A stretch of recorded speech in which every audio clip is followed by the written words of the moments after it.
بونجور. اليوم حابة أقدم لكم وصفة طعام تحضيرها سهل كتير وبنكهتها طيب كتير. هي وصفة لبنانية بيروتية قديمة اسمها الشكشوكة. وهلأ خلينا سوا نحضر هالأكلة ونتذكر جدودنا. لأعمل الشكشوكة بحاجة للحمة نص كيلو لحمة مفرومة ناعمة، وبحاجة كمان لبندورة مستوية تكون. أنا هون عندي كيلو و300 جرام بندورة. كمان بدي بيض، أنا هون عندي 8 بيضات، فيي استعمل لعدد 10. وكمان عندي بصلتين حجم وسط، وعندي زيت زيتون مقدار 3 ملاعق كبار. وكمان بدي البهارات تبعول الشكشوكة. هون عندي ملح ملعقة كبيرة زايد ملعقة صغيرة ملح، عندي ملعقة صغيرة بهار أسود، عندي البهار الحلو الناعم الآل سبايس عندي ملعقة كبيرة زايد ملعقة صغيرة، والقرفة عندي نص ملعقة صغيرة قرفة ناعمة. اول شي انا بدي نيزل البندوره بالمي المغليه لحتى لي اقدر اتخلص من قشر البندوره. بدي اقشرها بشيلها راسها للبندوره وبجرحها من كعبها لحتى لي سقطها بالمي المغليه، وهيك بتهون علي تقشيرها. هلا انا عندي البندوره شلتلن راسهم وجرحتهم من الكعب لهون التقشير، والمي عندي سخنت. هلا بسقطهم بالمي شي 3 دقايق، بس حس انه القشره ابعد عن البندوره بشيلهم. هون عندي البندوره بلشت قشرة تقبع، اخذوا بس دقيقتين بالمي. هلا بدي شيلهم من المي وقشرهم وقطعهم. هلا انا شلت البندوره وحطيتهم بالصحن ليسقعوا. بهالوقت بدي بلش بالقليه. هيدا زيت الزيتون بنطر شوي ليفتر وبسقط البصل. هلا سخن عندي الزيت، بدي سقط البصل فوق منه. انا حطيتهم على نار قويه يعني ما بدي البصل كتير تدبل، بس بدي غير لها لونها شوي صغيره.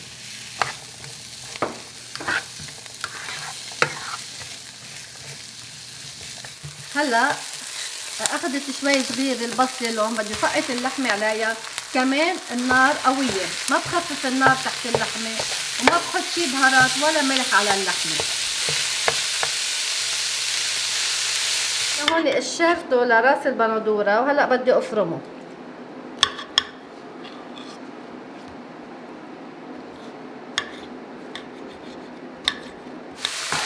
هلا هون بلشت عندي اللحمه تجهز لسقط عليها البندوره، بس ناطره اول شي لتنشف ميتها. لازم تكون ناشفه اللحمه وسقط البندوره. وهلا لما نشفت عندي اللحمه بدي سقط البندوره من بعد ما فرمتها، قشرتها وفرمتها. هلا فوق البندوره هلا بحط الملح وبحط البهار الحلو الناعم الآل سبايس، وبحط رشة القرفة. وفي كمان شغلة أنا نسيت قلتلكن إياها، بدي أحط ربع ملعقة صغيرة حار بودرة. هذا اختيار، اللي ما بحب الحار ما يحطه. انتو مثل ما لاحظتوا أنا لهلا بعد ما غطيت التقلية، بس لما سقطت البندورة فلازم غطيها لحتى البندوره هلا تظهر ميتها. هلا لما سخنت عندي البندوره وبلشت حمايه الطبخه يعني بدي خفف النار، حطها على الوسط وارجع غطيها لتظهر كل ميتها البندوره. هلا من بعد 7 دقايق تقريبا رجعت حتى نشوفها، بس بالوقت نفسه بجرب اهرس البندوره يا بشوكه او بكعب الملعقه، يعني لحتى يسرع بخبزهم بطبخهم. هلا رجعت لحتى شوف اذا خفت شوي مية البندوره. فبدها تقريبا شي 5 دقايق وبنزل البيض عليها. وهلا رجعنا لحتى نشوف اذا خفت مية البندورة. هيدي المي الموجودة هالقد انا بدي لحتى لي افقص البيض عليهم. ودايما بس بدنا نستعمل البيض لازم نكسر البيضة بقلب كاسة لنتأكد انه البيضة منيحة للأكل ومنسقطها.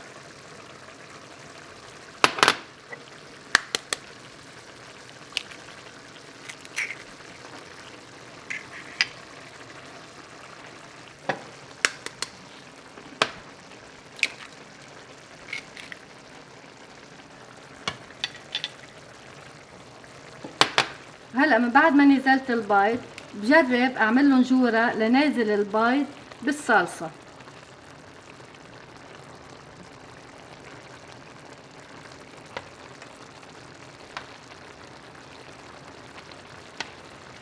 هلا لازم اغطيها واتركها 10 دقايق على نار وسط. هلا رجعنا لها لانه صارت عندي جاهزه. رح اطفي النار. لازم يكون عندي صفار البيض طلع وكأنه مسلوق سليق. هلا برش بهار اسود على وجهها. وهيدي الاكله بيتاكل مع نعناع كمان، يلي بحب نعناع فيه حط لنا. وبهالطريقه هيدي قدمت لكم الشكشوكه بطريقه سهله كتير. هالاكله كتير طيبه، بتمنى تجربوها وتخبروني كيف طلعت معكم. ميرسي كتير لانكم شاهدتوا هالفيديو. باي باي.